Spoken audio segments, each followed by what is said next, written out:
Morning বন্ধুরা, তোমাদের সবাইকে পিয়ার পরিবারে তোমাদের সবাইকে স্বাগত। আশা করি যে যেখান থেকে আমার এই ভিডিওটা দেখছো তারা সবাই ভালো আছো। আজকে চায়ের সাথে সাথে ভাতও বসে দিলাম। তোমাদের দাদা খেয়ে দোকানে যাবে, একটু বেলা করে যাবে, ওই জন্য ভাতটা বসিয়ে দিলাম। ভাত খেয়ে যাবে। আর এদিকে মাছ নিয়ে এসেছে, এই দেখো মাছটা নুন হলুদ মাখিয়ে রেখেছি, ও কেটে দিয়েছে। তো এদিকে চা হচ্ছে।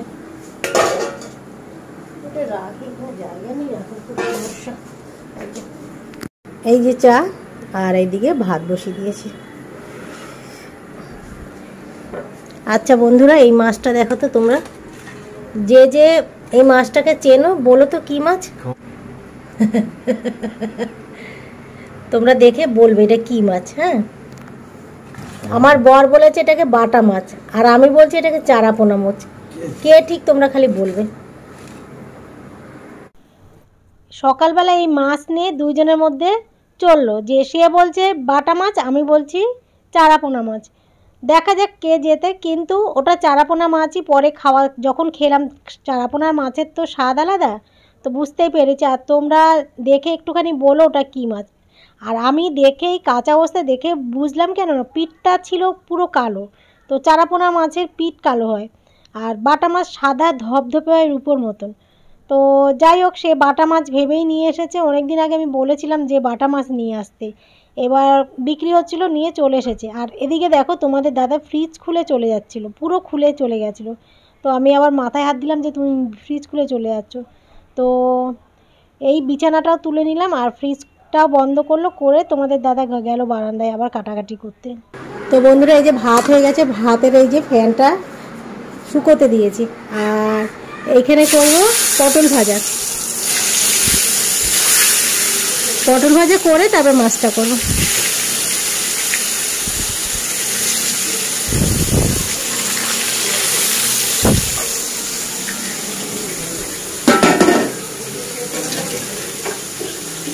ভাতগুলো না কাটতে দিয়ে দিই, ভাত উপর দিয়েছি তো।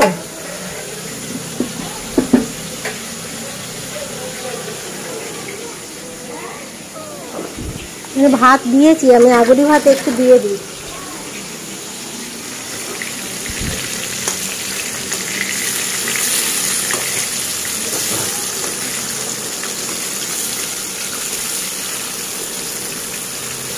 কি আমের চাটনি করবো, কাটবো?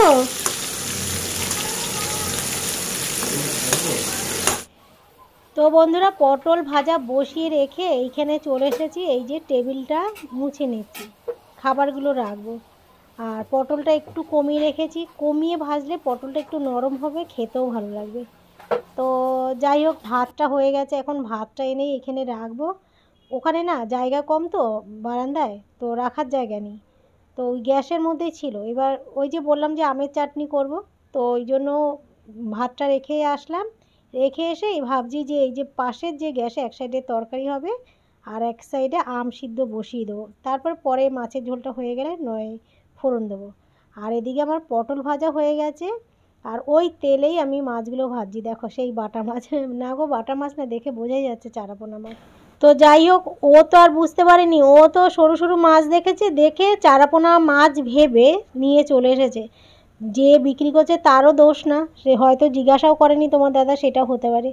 আর মাছের ঝোলটা এখন বসিয়ে দেবো। মাছটা তো অনেক কষ্ট করেই কড়াই থেকে তুললাম, গ্যাসটা কমিয়ে রেখে ঠান্ডা হয়েছে কড়াইটা, তারপর তুলেছি, কড়াইতে লেগে গিয়েছিল।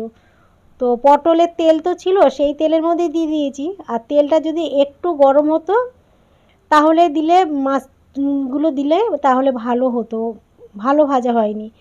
তো যাই হোক, তুলে তো নিয়েছি। আর রান্না করেছি হচ্ছে পেঁপে দিয়ে, আলু দিয়ে, কাঁচকলা দিয়ে তোমাদের দাদা কেটে দিয়েছে, সেই দিয়ে মাছের ঝোল করেছি। আর এই যে দেখো তোমাদের দাদাকে ভাত দিয়ে দিয়েছি। তো রেসিপিগুলোর সাথে সাথে তোমাদের দেখিয়ে দিচ্ছি। রান্নাটা তাড়াতাড়ি হয়ে গেছে, আর তাড়াতাড়ি রান্না হলে না অনেক কাজ হয়ে যায়। আর এই যে দেখো ভাত, পটল ভাজা, আর পেঁপে দিয়ে, আলু দিয়ে, কাঁচকলা দিয়ে মাছের ঝোল খুব সুন্দর হয়েছিল। এই মাছের ঝোলটা গরমকালে না এরকম মাছের ঝোল ভালোই লাগে। আর হচ্ছে আমের মিষ্টি চাটনি। আর আমটা না আমি আলাদা করে করেছি, ওই যে সাইডে গ্যাসটা খালি করে ওর মধ্যে শুধু আম সিদ্ধ করেছিলাম, নুন হলুদ দিইনি। আর যখন ফোড়ন দিই তখন আমি সর্ষে ফোড়ন দিয়ে, সর্ষে না পাঁচফোড়ন ফোড়ন দিয়ে হলুদ আর নুন দিয়ে নাড়াচাড়া করে দিয়ে দিয়েছি। তো এইভাবেই আজকে আমের চাটনিটা করেছি। তো ভালোই হয়েছে, এইভাবেও ভালো হয়েছে। তো যাই হোক, তোমাদের দাদা খেয়ে গেলে তারপরে বাসন মাজবো, গ্যাস মুছবো, ওই কাজগুলো করবো। আর একটু দেরি করে গেল বলে আজকে খাওয়া দাওয়া করেও যেতে পারছে। আর অন্যান্য দিন কী করে বলো তো, একটু না ভোরবেলার দিকে যায়, একটু টাইমও পায় না, ভোরবেলার দিকে যায়। আর ভোরবেলা গিয়ে তাহলে কাজটা নিতে পারে। আর এখন তো আরোই সুবিধা হয়েছে, গরমকাল পড়েছে তো যতটা সকালবেলা যাবে ততটাই সুবিধা। ওই যে রোদ্দুরটা পাওয়া যায় না। আজকে কিন্তু এই যে বেলার দিকে গেছে তো দোকানে, তো আজকে খুব গরম, রোদ্দুরের তাপ পাবে। তো বলেছিলাম ছাতা নিয়ে যেতে, কিন্তু সে বললো না, ছাতা নিয়ে যাব না। তো দাদা বেরিয়ে গেছে, এইবার গ্যাস মুছবো আর এই বাসনগুলো মাজবো।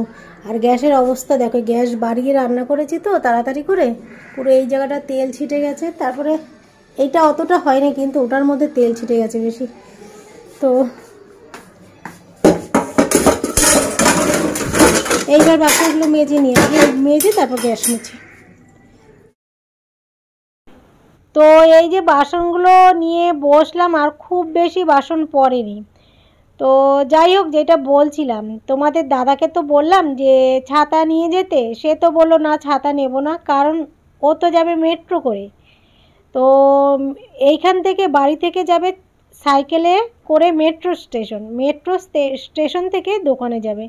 তো সাইকেলে করে ছাতা নিতে অসুবিধা হবে, সাইকেল চালিয়ে চলে মাথায় হাতের মধ্যে ছাতা, সেটা অসুবিধাই হবে। তো এই কারণে সে ছাতা নিল না। কিন্তু খুব খুব গরম পড়েছে, তো আর রোদ্দুরটাও অনেকটাই।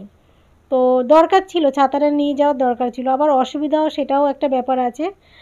আর এই যে এখন আমি এই কাজগুলো সারছি, আর বন্ধুরা আজকে অনেকটাই তাড়াতাড়ি হয়ে গেল জানো তো। আমার ছেলে কিন্তু এখন ঘুম থেকে উঠে এই এসেছে, এসে এখন কমপ্লান খাবে। এখন বাজে 11:30, ওর বাথরুমে মানে যদি যায় না, না হলো 45 মিনিট 40 মিনিট লাগেই, মানে কম করেই বললাম। তো মোবাইলটা নিয়ে বসে, ওই জন্য ওখানে গিয়ে মনে হয় গেম টেম খেলে। তো যাই হোক, ওকে আমি একটু পরেই চামচটা দেবো, দেখতে পারবে। তো তাড়াতাড়ি হলে তাড়াতাড়ি ভালো হয়, কিন্তু ওই যে অন্যান্য দিন তো তাড়াতাড়ি হয় না। তো তাড়াতাড়ি রান্নাটাও শেষ হয় না, তাড়াতাড়ি তো রান্না করি না, দেরি করে রান্না করি এই কারণে।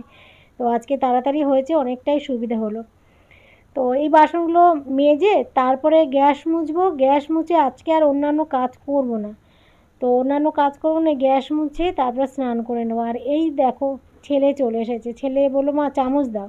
তো খালি গায়ে, তো খালি গায়ে এদিকে আসবে না, তো বললো তুমি ক্যামেরা অন করেছো, তো চামচটা তুমি ওখান থেকে দাও। ওইখান থেকে চামচটা দিয়ে দিলাম। তো অনেকটাই ওরাও সংযত থাকে, মাঝে মাঝে হয়ে যায়, কেননা কতই বা খালি গায়ে, তো এখন গরমকাল, খালি গায়ে তো থাকেই। আর কতই বা জামা পরবে, আর কতই বা ঢেকে ঢুকে আসবে। আমিও বেশি না করি না, কেননা আমি তো ভিডিও করছি আমার মতন করে, এবার ওরাও তো ওদের মতন করে চলাফেরা করবে। তো মাঝে মাঝে একটু রাগ হয়, মাঝে মাঝে রাগ হয় না। কখনো কখনো যখন দেখি আমি নিজেই পারছি না, যে শ্যুটিং করতে করতে হঠাৎ করে ধরো কোনো কথা বলছি, সেই কথা তো আর পরে আর বলা যাবে না, পারবও না। তো তখন যদি আসে না, তখন অসুবিধাই হয়। তো যাই হোক, আমার বাসনগুলো মাজা হয়ে গেল। বাসন মাজার সাথে সাথে আমি বেসিনটাও মুছে নিলাম। তো ওই যে যখনই আমি বাসন মাজি তখনই আমি কিন্তু সিঙ্কটা ওই স্কচ ব্রাইট দিয়ে ডলে নিই। তো তখন সঙ্গে সঙ্গে পরিষ্কার রাখলে পরিষ্কার থাকে। এইবার যদি না রাখি তাহলে অসুবিধা হয়।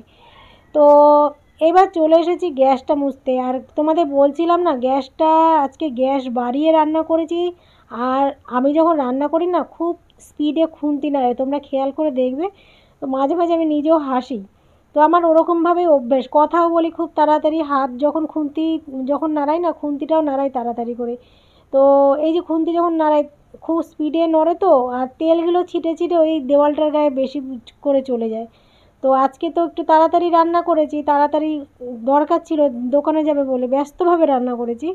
তো এই যে গায়ে অনেক তেল ছিটে গেছে, তো মুছে নিলাম। এমনি তো রোজই মুছতে লাগে, আজকে একটু বেশি ভালো করেই মুছলাম।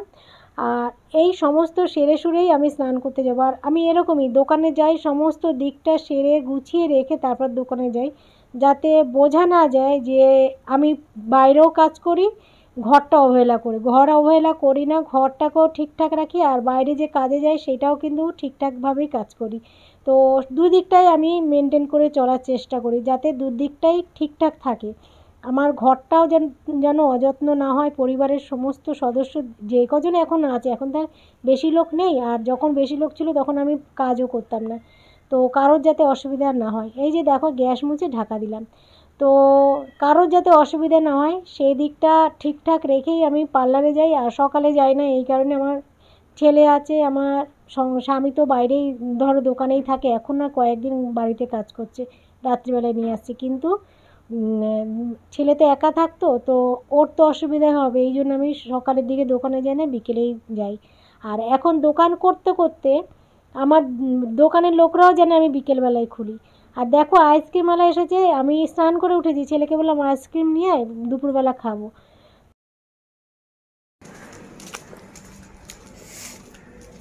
তখন কিনেছি আর এখন খেতে খেতে যাচ্ছি। দুপুরবেলা যখন এসেছিলো আইসক্রিমওয়ালা তখন স্নান হয়ে গিয়েছিলো, স্নান করে পুজো করব, তো তখনই দেখলাম, ছেলেকে বললো একটু নে বাবা, একটু কামড় দে, একটু কামড় দে। আমি একটুখানি খেয়ে যাবো, খা, খেয়ে নে, তারপর খা, আর একটু খা, কামড় দিয়ে নে, খা। দাঁড়া পড়ে যাবে বাবা, আমার খাওয়াটা বরবাদ হয়ে যাবে। তো ও নিয়েছে চকোবার, আর আমার এই ম্যাঙ্গো ফ্লেভারটা ভালো লাগে। চলো যাই।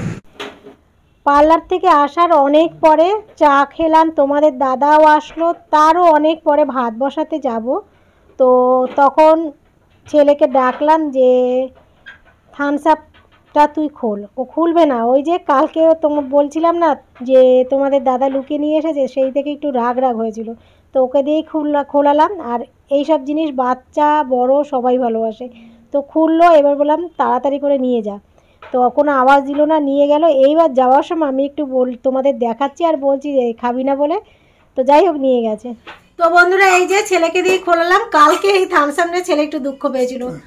তো ভাতটা বসিয়ে এসেছি, ভাত বসিয়ে এসে তারপরে থামস আপটা খুললাম, খুলবে না, আমি বললাম আয় একটু খোল, তো খুললো, ওর মতনও নিয়ে গেছে। আর এই যে এখানে রয়েছে, আমি একটু খাবো, তোমাদের দাদা একটু খাবে, আরও একটু থাকবে, এতটা তো আমরা দুজন খেতে পারবো না, আর একটু থাকবে, ছেলে খাবে।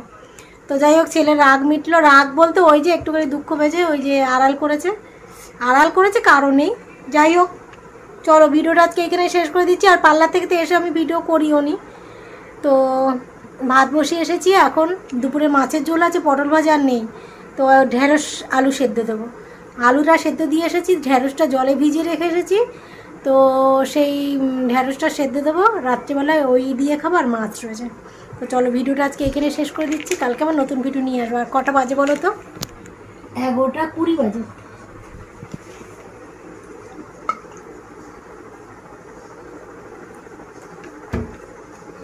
চলো, গুড নাইট তোমাদের সবাইকে, তোমরা ভালো থেকে সুস্থ থেকো, সাথে করে তো টাটা। কি গো, হ্যাঁ না তোমাদের দাদা কাজ করছে এখানে, তুমি একটু খেয়ে নাও।